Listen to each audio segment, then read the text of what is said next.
This video is from the RAND Corporation, a nonprofit institution that helps improve policy and decision-making through research and analysis. Good morning. It's wonderful seeing all my old friends here at one place. It's absolutely delighted. Natalie asked me to talk this morning about RAND's early work in distributed networks and packet switching. And the story started a long time ago. So let's go back half a century, literally half a century. Cold War background. When I joined RAND in 1959, an Achilles heel in our strategic forces command and control communications was a total dependence on shortwave radio and the national telephone system. Both were highly vulnerable to attack. H-bomb testing in the Pacific, I think it's around 1955, found the shortwave skywave transmission was interrupted for several hours after a high-altitude nuclear burst. And computer simulations at RAND found that weapons targeted at the U.S. retaliatory forces would render long-distance telephone communication service inoperative just by collateral damage alone. Well, almost all the telephone facilities would survive physically. The loss of a few switching centers took down the entire telephone system.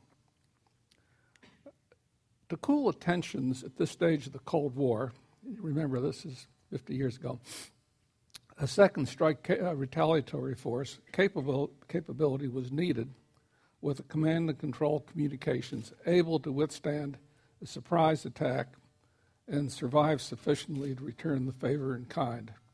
And there's a little sketch of, the land-based missiles of the Cuban Missile Crisis, just to get a feeling and remember those old, bad, dark days. A survivable second strike capability was needed to move away from a guns-loaded, hair-trigger command and control doctrine. In other words, to be able to stand back and not ever be tempted to fire first. Now, the problem was that why were our networks so vulnerable? And here's the issue. Here's a bunch of nodes or stations or up connected together, same group in all three. With the centralized network, which was very common, knock out this point and there goes communications over the whole thing. The long-distance telephone plant wasn't quite that bad. It was decentralized. Knock out a couple points and the system goes down. So the question was, well, why not build it like a fishnet? And if you knock out a point or two, there's still a path around. So that's the basic concept. So the distributed network is where we were going, is a network without any hierarchical structure. Thus, there's no single point to bring it down. And shortly after I joined RAND, this was December 1959, I set out to study the behavior of distributed networks under damage with different levels of redundancy connection. In other words, if you just connect all the nodes with the least amount of wire that you could, we call that a redundancy level 1. Redundancy level 2 looks like a screen, screen door.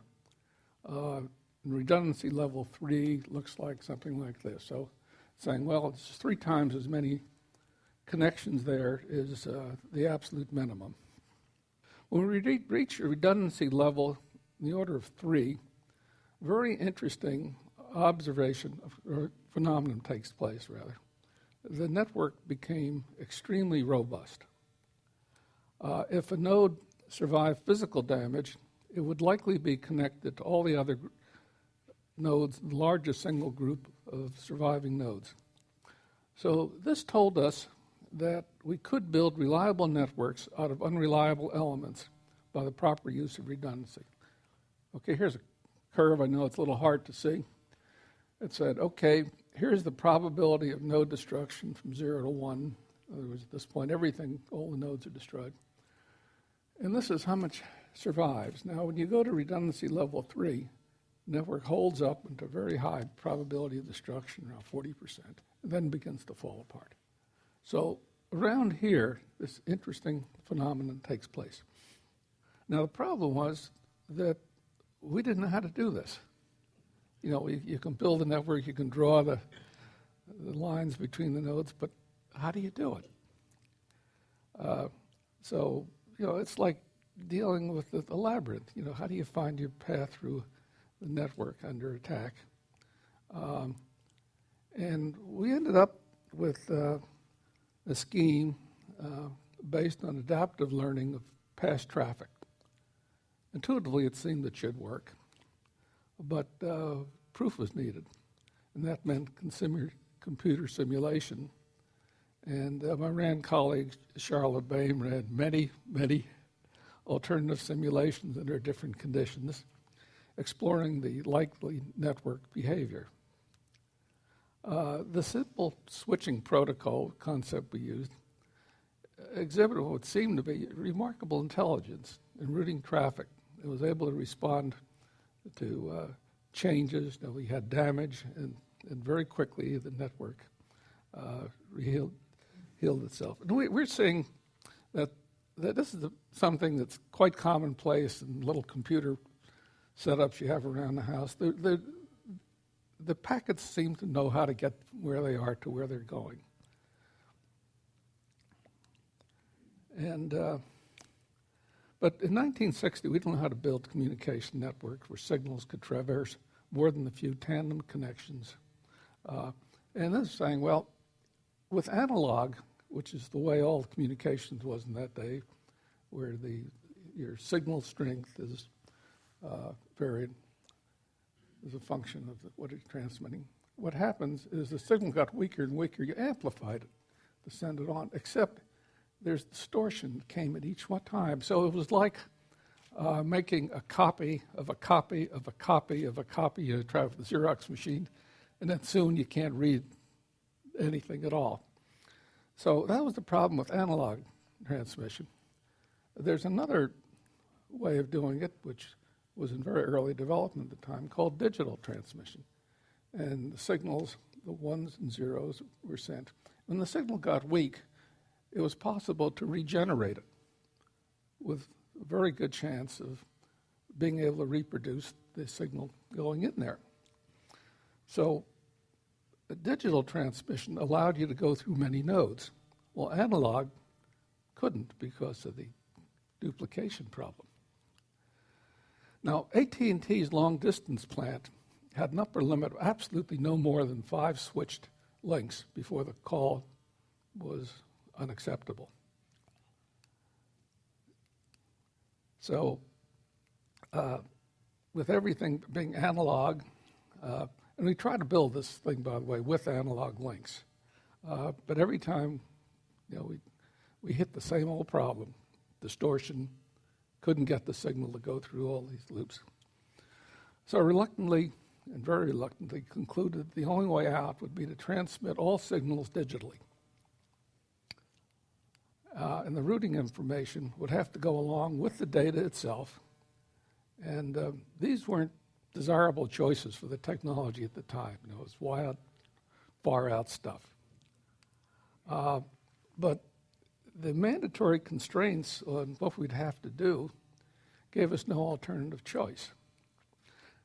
Now, the first distributed network proposed was intended to support only minimum essential communication. That's a RAND phrase for the signal warning declaring or terminating a war. And the chosen communication links were to be surface wave transmitted using existing broadcasting stations. Now, your AM broadcasting stations, if you recall, reach greater distances at night because they bounce off the ionosphere. During the day, where the range is much shorter, it's just the surface wave. And you can hear the stations locally during the day and nighttime. If anybody still listens to the AM radio, you'll hear a much longer range. So that we said, well, if you reduce the transmitted signal down to a very narrow band, you can get very long ranges. You can get hundreds of miles, and we tested that. But only works for very, very narrow bandwidths, which limited us to a single teletypewriter channel. And low carrying capacity wasn't an issue since the system was only for that RAND term, minimum essential communication. So this is the first set of briefings I did outside of RAND, had the charts, went around to the various military command centers to try out the concept of providing minimum essential communication. And it didn't take very long to realize that that profound RAND term, minimum essential communication, was an oxymoron. Every commander I spoke to needed far more essential communications that could ever be handled by any narrowband system. So back to the drawing board. And now I said, okay, let's set out to provide so darn much survivable communication, the capacity would no longer be an issue. And the new system would have to serve many more geographical users than initially contemplated. So what was really needed was a new, large, common user, survivable, distributed system that could scale gracefully, that is, the system could be expanded by adding users, and everyone benefits by the expansion. But this is an aside that you start something and you get a better idea later, but the old idea keeps going. So unknown to me, until many years later, in response to my earlier briefing, the Air Force had tasked Rome Air Development Center to build this radio system. And the experimental network that they built covered the northeast quadrant of the United States. It did it by wiggling the frequency of the station within the FCC allowed frequency tolerance. And there was an inaudible teletypewriter signal surreptitiously transmitted without affecting the broadcast station's normal signal. And the network was tested during the major Northeast blackout in 1965 that it covered this whole area here. And broadcast stations always have backup power supplies. So the system worked fine. So it's a system, that had long had gone, but it was built. So it's sort of fun to look at that. Okay, my interest now was refocusing on very high data rate for the time network, and went at it with a clean sheet of paper, which of course you don't have very many opportunities to do, but there was no other way that we could address this problem. So first thing that problem we hit was the network was so large, and these are digital signals, that it'd be impossible to synchronize all these signals together, from what's going on over here, from what's going on up there. So first thing said was, oops, we'd only be able to synchronize a link here, this little piece. So everything had to run asynchronously. So there's no exact time where things had to start and stop. And at these nodes, they're small computer devices, contain a small amount of digital buffering to eliminate this need for timing the whole network. And that meant the end of absolute time, because in this type network, you have an illusion that things are occurring instant time, but really they're not.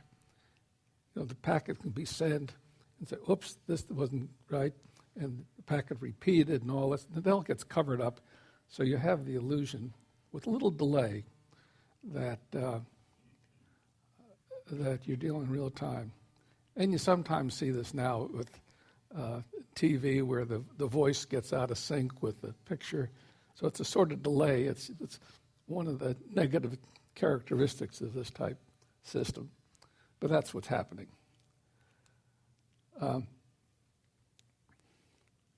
So I figured, well, it's okay because we started doing this design for telephones right from day one.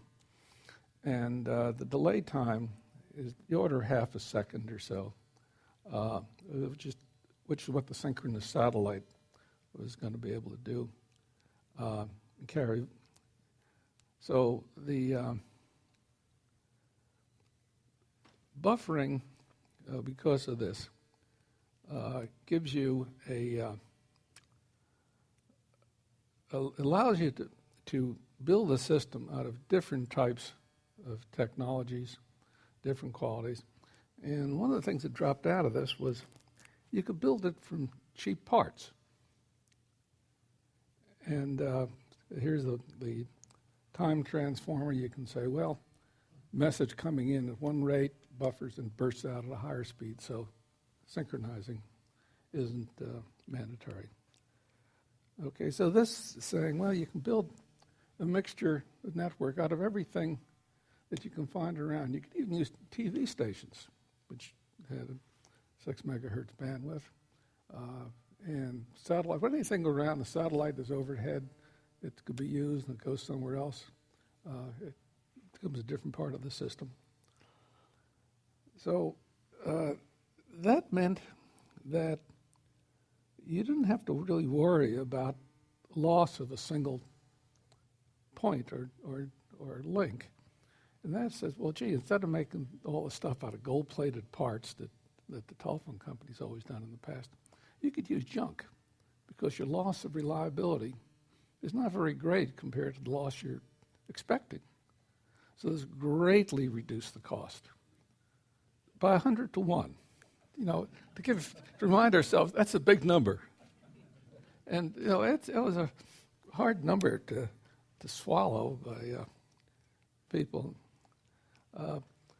And those not versed in digital computer art would become unglued when the cost difference of 100 to 1 was suggested as the possible savings by building stuff out of cheap, unreliable parts, is the way they were viewed then. Nowadays, they're normal parts. But, you know, in the old days, when you build a telephone system across country, every part had to work. And that meant for a tremendous level of reliability, and everything was over-designed.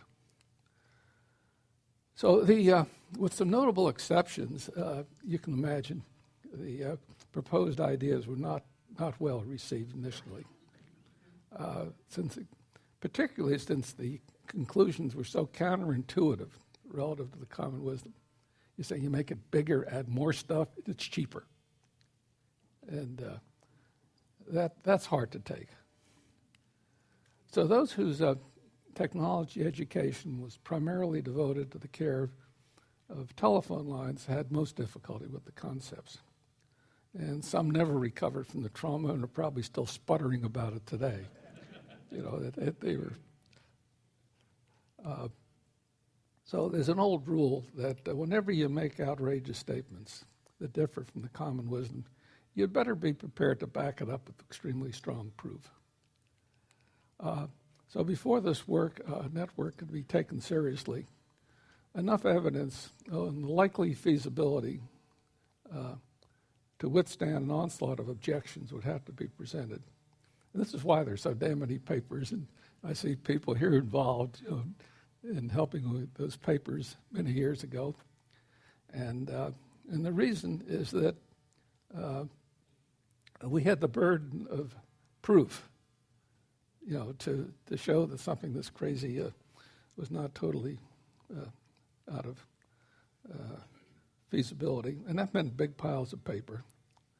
The first question was the routing work, and the argument was, well, since the routing argument was just the best efforts approach, there's no guarantee, it's all statistics. If you don't believe in statistics, it doesn't work.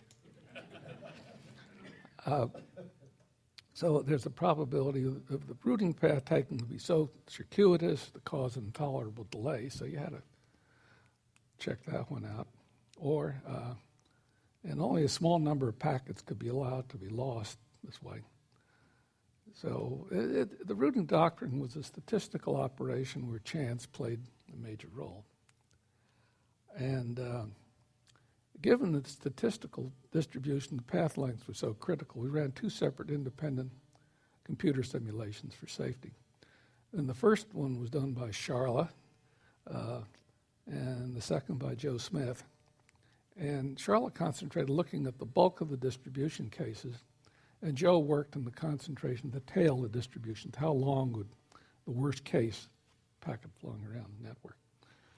And the results matched up in the center range.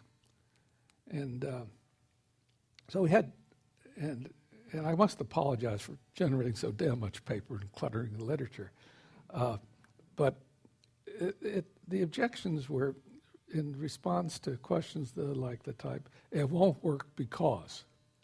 So then they had to go away and say, well, maybe he's right. And then another type objection was lack of implementation details. You haven't shown a unit that multiplexes many different units could be built. So here is necessary to go in and work out the detailed circuits, and I see friends here from that day who helped, and but we did that. But it's a positive note for having to write this big pile of paper because it opened up appreciation of capabilities not immediately obvious. For example, if you're at one location here and you move to a location here, the network would learn where you were. And interesting. So because it was easy to separate the logical address from the physical address, that means that you can move around the network and effectively keep your own telephone number with you, or email address these days. Well, the old telephone technology, when you physically moved your network range, your telephone number had to be changed. Remember with the days when you reached RAND with a 213 area code? And then one day everybody's telephone number had to be changed to 310 prefix. That was one of the things that you stumble on when you start looking at details. Said, hey, this is a neat capability that you can put in the network. Then there's the concept of suppressing silence and voice. When one person is talking, the other one usually is not talking. So that means you can double the capacity of the network right off there. And then there's a thing called virtual circuits, which everybody takes for granted these days. And it's saying when somebody is sending a traffic going up this way, this part of the circuit is available. So if traffic from one person over to here, say, well, I can't use this path, but I can use this path. So there's a lot of extra paths that open up because you're only using part of the network. With circuit switching, you really tie up that line completely. So that was another one. So there's a lot of great stuff possible once we can get away from our past belief that circuit switching was the only way of building communication networks. And the big question, well, why not AT&T? And AT&T was not the same AT&T you see now. It was a real monopoly. For example, you couldn't connect anything to the telephone system, anything at all, till at least 1968, after the Carter phone decision. You couldn't even put a plastic cover on a telephone book without chance of being sued.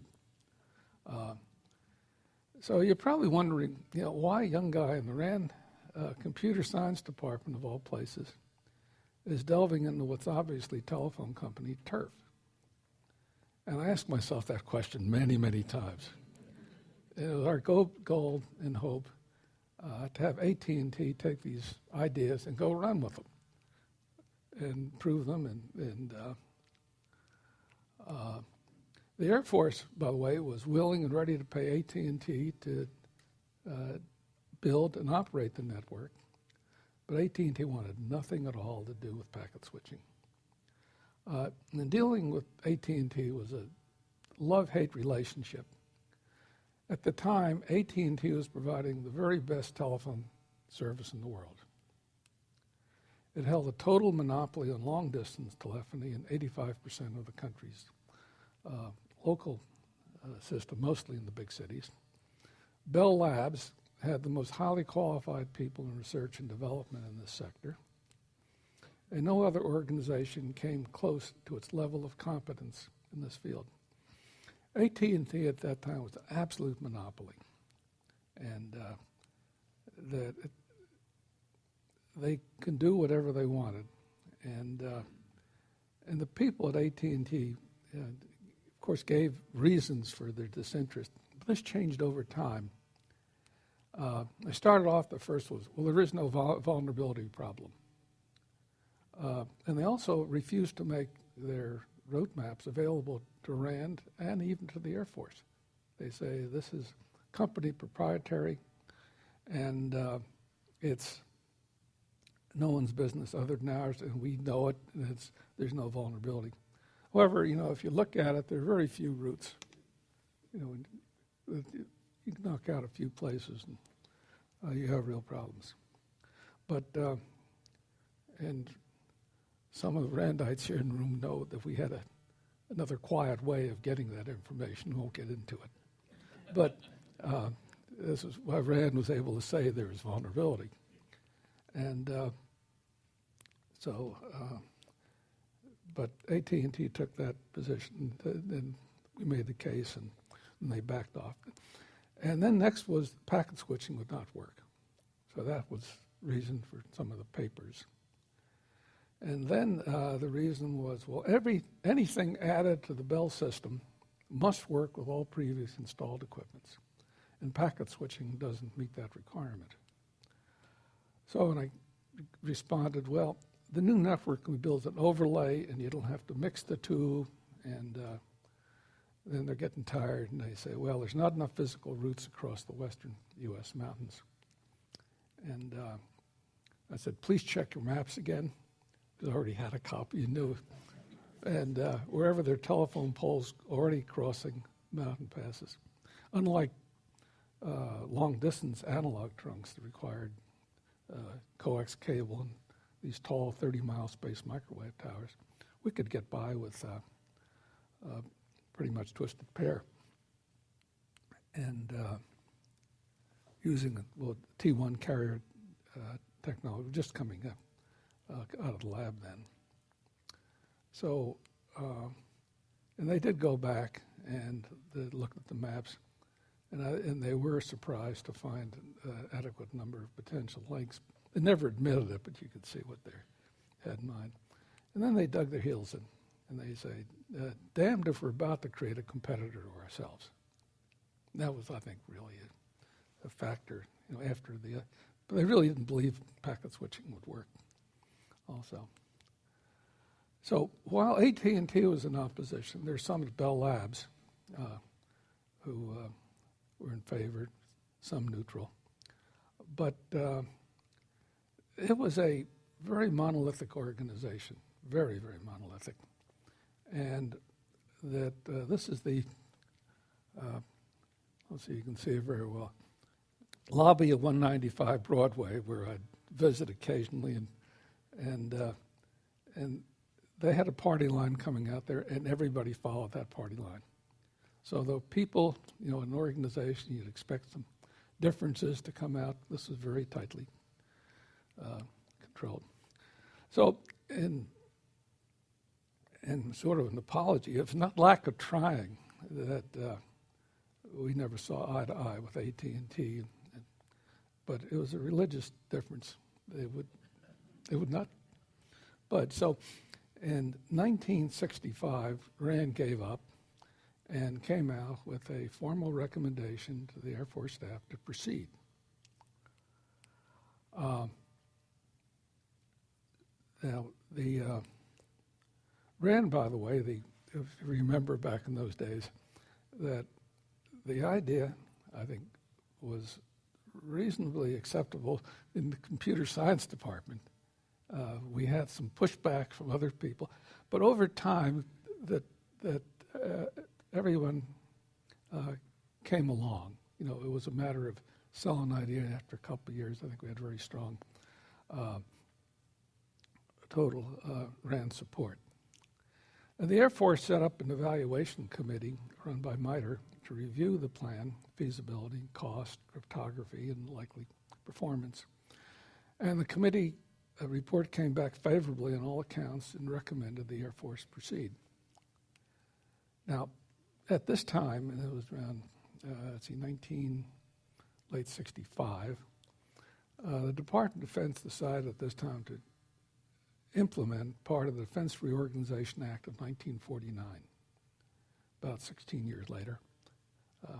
And it called for a single new agency, the Defense Communications Agency, to be responsible for all long-haul communications.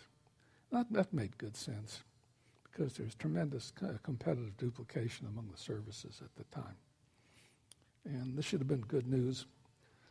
But the new DCA was staffed by a collection of people gathered together, and they're the old analog transmission bureaucrats, exactly the type I could never explain it to. And I couldn't convince them that digital works. And DCA did become a very competent organization, but not at the time it was created. It was an organization that just sort of put together. So it was the most uncomfortable dilemma. I knew we needed a new generation of engineers in the digital art to pull this off, understand both digital communication and communication. And I discussed this one, by the way, if you in the summary volume, I think it's number 10 on undistributed communication. At this time, several people from RAND went over to the Department of Defense. McNamara came in office. And one was Frank Eldridge, his RAND colleague, and he was expert in survivable command and communications. And he ended up over the DoD controller's shop, concerned with funding for this sector. So and he was a very strong supporter of the plan, by the way, while he's at RAND.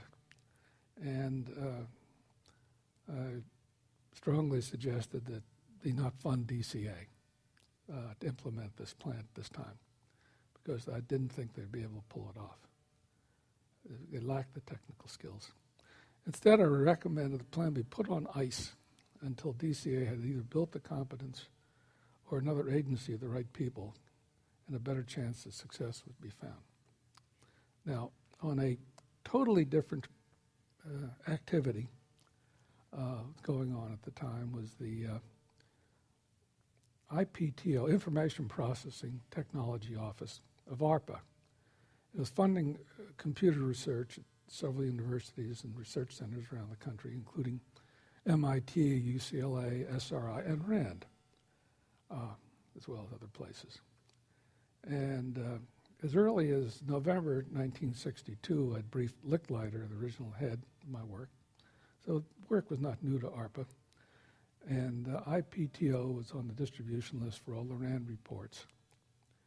And Licklider's successor, you're talking about, where did the internet came from. There's one guy that is really the instigator of the Arpanet. And this guy, Robert Taylor, had 3 terminals in his office, each one connected to a different computer. And Barry's nodding his head, he remembers those days. And he was funding at 3 universities, and he asked, why 3 separate terminals? And why not a single terminal able to talk to any of the different sites? And his challenge eventually led ARPA to connect the different funded research sites together. And that's the earliest beginnings of the Arpanet. Now, the RAND concepts for distributed packet switching digital network were partially incorporated in the design of the Arpanet. And over time, the Arpanet eventually morphed into the internet. Now, There's some major differences. Like one, the redundancy level of the original Arpanet was 1.5. They say, well, this is an academic exercise. We don't need the cryptography. We don't need security. We had several layers. A lot of the early work was getting it to be a stable network. This is just a research network. We'll try out the idea, see if it works. So you don't need that stuff. Okay, that made a lot of sense. But the Arpanet turned into, eventually morphed into the internet. And so now almost 25% of the 6.7 billion people on the earth are said to have used the internet. And the internet's growth is continuing rapidly. So, almost half a century has passed since the battle between circuit switching and packet switching distributed networks started. Today's the fight is over. Packet switching is won. Essentially, all new communications networks are packet-based. RAND's efforts were primarily initiating, creating, and understanding a set of concepts. Augmenting, implementing, and converting these concepts into reality took decades of hard work by many others. In September 2008, I received the National Medal of Technology and Innovation from President Bush. And the words here are interesting because I understand the nomination went in for one thing and it came out with the words changed. It for the invention and development of the fundamental architecture for packet switching communication network, which provided a paradigm shift from the circuit switch communications of the past and was later used to build the Arpanet and the internet. So it's really the change from circuit switching of the days of old to packet switching, which is where we are today, that I think that now the award was really a RAND reward, since all the work I did was done right at RAND.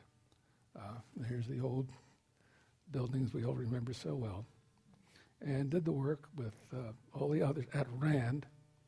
People here know very well, and limited time prevents me from listing the names and the individual contributions, but it really is a RAND thing. So finally, in the words of Norman Augustine, he says, when you see a frog sitting on top of a flagpole, you can be damn sure that he didn't get there all by himself. Thank you.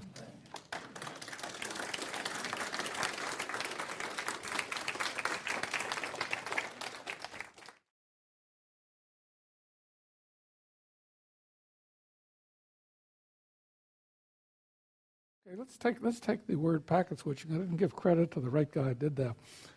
That's Donald Davies. The work I did, from 60 on, Donald Davies in National Physical Laboratory in England, 1965, came up with the same idea of packet switching, which shows you there's no great intellectual concept. I would disagree with that, but he independently came up with the same packet length, the same, a lot of things were the same. And so the guy came up with the word packet switching. Being British, much better choice of words. So I'm sorry. No, I understand what you're saying. My point is that I didn't realize that the basis was to develop survivable communications, to be able to communicate after an initial strike that, thank God, has never happened so far.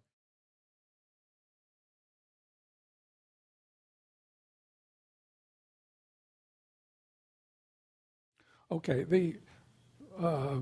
you have these issues of tons of spam and going around and a lot of bad stuff on the internet, and that the real reason for that is that there's a distrust in government by maybe 10% of the people, and very strong in the academic community. So every time the idea comes up, well, we can pinpoint where traffic comes from, they say, no, you don't want to do that because then you can't have the whistleblowers and you have countries where you can't oppose the government.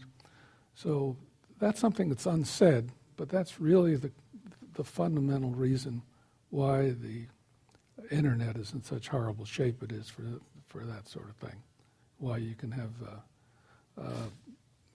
take out parts of the internet just by overloading traffic and seizing computers on the way.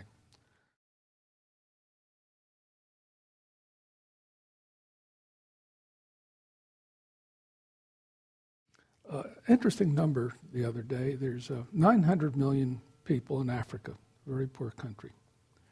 There are 300 million cell phones in Africa, 1 per 3.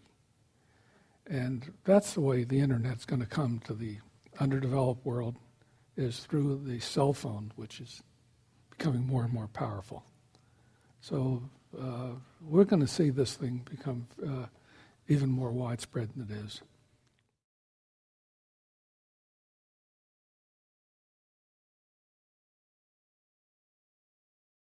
That's been suggested. It's called micropayments, and people say if you make even a hundredth of a cent, it wouldn't take much money to do it. Yeah. That would discourage people because. But my concern. But remember, I think you said something there that I'd like to comment on, and that's those who manage the internet. Nobody manages the internet. I know. It's free. It's a very loosey-goosey arrangement. But a few years ago, I was walking through the Hollywood Bowl with my beautiful wife, and my phone rang, and it was my daughter calling from the beach in Malibu. She got charged for the call, and I got the call. Are you telling me this computer with billions of characters of memory can't determine? Oh yeah, no, it's not a technical problem. It's not a technical problem. It's been argued, and that there seems to be a consensus on it that people do not want micropayments. They want it to be free. Okay.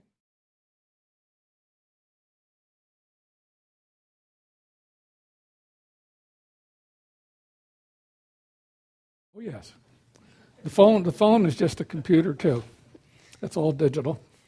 And you have a lot of processing power, and that if it hasn't occurred, it's going to occur.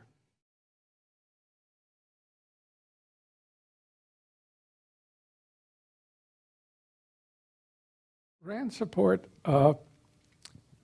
it started, I think, the very strong support from computer science. And the other departments wanted to see a lot more proof. But that support built with time. We know the end point because RAND came out with a formal recommendation. So that pretty much says no, that there's no strong disagreement on that. So, but the process was, that I think it's a good one, that when you say something that's different here at RAND, you have to prove it. And that took a lot of effort, but the whole organization came around over time, not instantly. And I think there was very strong support that came through, and it's on a much better basis because we have, more documentation and more of the details tied down. Because it was very wild, at first. Well, how are you going to do this? How are you going to do that? This has never been done.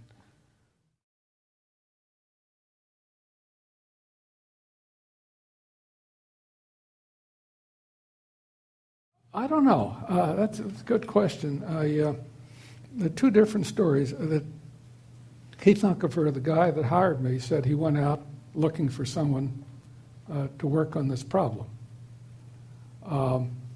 And that could be because I worked previously over Hughes aircraft and the vulnerability and analysis section. The other one is I very much wanted to come to RAND. And I met Willis Ware, who was teaching at UCLA at the time, and I visited here a couple of times. But gee, this is a real great place, and so I was coming in one way, and then I remember the actual picking this topic that, and I don't know if you still do it, but in those days, every couple of weeks there'd be a sheet of paper, request for help from RAND, and then if anybody was interested, they'd sign up to do that work. And everybody else got, I thought it was a sort of snotty letter saying, thank you for your request for help from RAND, but it's inappropriate to our interest. I was always amused by that. And so I saw this one on the command control communication issue and signed up for that. And, others are working on the general issue, Frank Eldridge I mentioned at the time. So does that answer your question?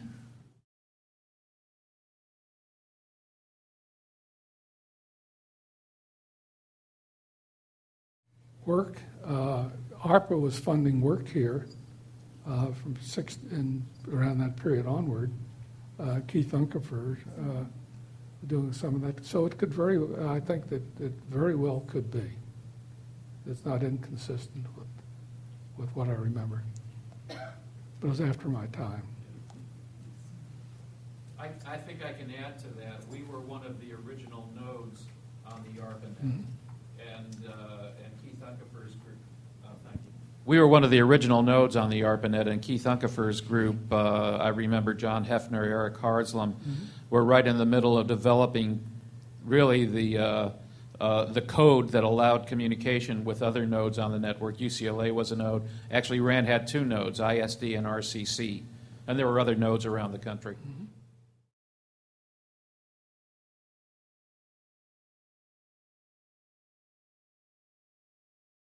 Well, that's a good question. I've been asked that question many times, and I've learned, do not believe your memory. Only believe contemporary documentation. So the only thing that counts is what do you have in writing that covers that. And I wrote a paper here at RAND, and it was called Marketing in the Year 2000, and it was written in 1967, I believe. And I gave it at the American Marketing Association annual meeting. And I described how, at that time, I knew the economics of the of packet switching, so I didn't get any technical details. And I said, well, in the year 2000, and this is 30-some years into the future, that you'd use your television screen and you'd buy goods in a hypothetical department store. The department store would have departments, and there'd be 9 little blocks on your screen, and you have a 10-button pad. And first one, say you wanted to buy a drill, and you'd click on the hardware department, and that would show you different sections of the hardware department. Take you to tools, click on tools, then go down to drills and hit on that one. And then you can see various drills. And then you had a button called Consumers Union, which could pair the items, okay? And so that's how we're going to go shopping in the future. It was sort of fun because there were 2 reactions from this audience. One saying, no, you don't understand women. And this, by the way, this period, it was the women who went shopping in department stores. Didn't go there to buy things. They wanted the experience. They wanted they wanted to have to bump into things they didn't expect.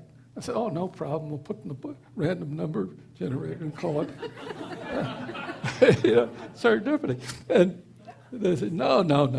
And but the others, it's always, you never have 100% thinking one way. And the other part said, that's interesting. So at the year 2000, I dusted off the paper, and surprisingly close. That talked about push-type information flows, and this is going to be a pull type, and I thought it came out pretty well.